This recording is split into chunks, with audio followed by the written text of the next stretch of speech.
Ay nako, sigurado akong mag-e-enjoy tayo at higit sa lahat, magpapaganda lang tayo. All you have to do is just get a good glam team na mag-highlight ng makeup products ninyo. Ganun lang kadali, ang simple, di ba? My beautiful assistant here, Arsenia, will later distribute the rules and regulation brochure together with your information sheets. But now, gusto ko nang i-share sa inyo na part of the sales of this beautiful partnership will be donated to the school in the provinces to build schools. So, yun ang ating legacy. So, ano pa? Di ba? We have to share our blessings para lahat happy-happy. Box na lang. Parang natural ang pagtulog niya sa kama. To make sure Surely, that all the Box. Hindi ko nga in-explain. Tsaka, Box, parang parehas kayo ng mission vision. Nagbe-business para makatulong sa iba, hindi yung para sa pera. Magiging philanthropist ka pala if she chooses you. Wala naman akong pakialam sa advocacy niya. Ang habol ko lang, umangat ang Coco Bella using her name.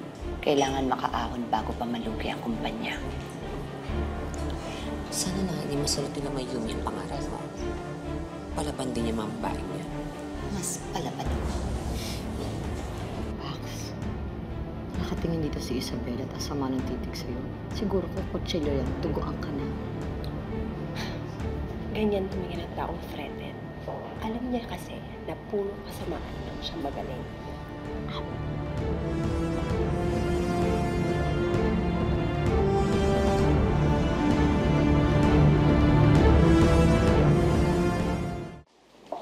You look tense. Halatang halata tuloy na kabado ka.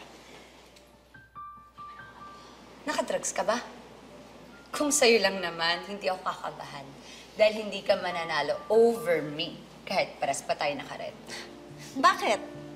Kasi handang-handa ka ng mandaya. Baka ikaw ang mandaraya.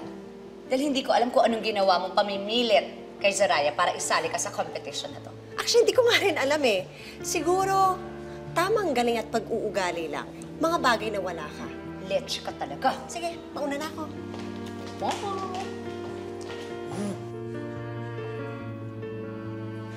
I need to get the Zoraya collaboration, whatever it takes. Yun lang yung tanging paraan para mabawi ko yung bad PR at low sales ng kumpanya.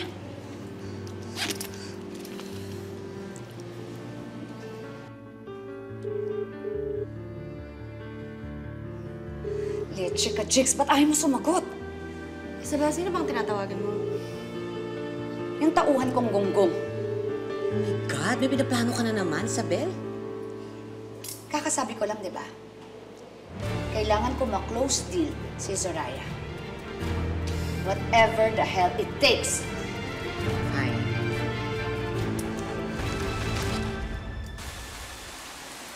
Buti naman at papadalaw ka. Of course, tita, hindi naman kita nakakalimutan. Kamusta na? Anong balita?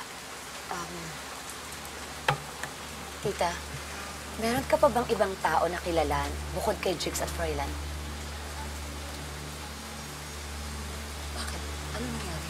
Si Jigs kasi nasa probinsya pa dahil sinisigurado niya na patay na talaga si Luisa.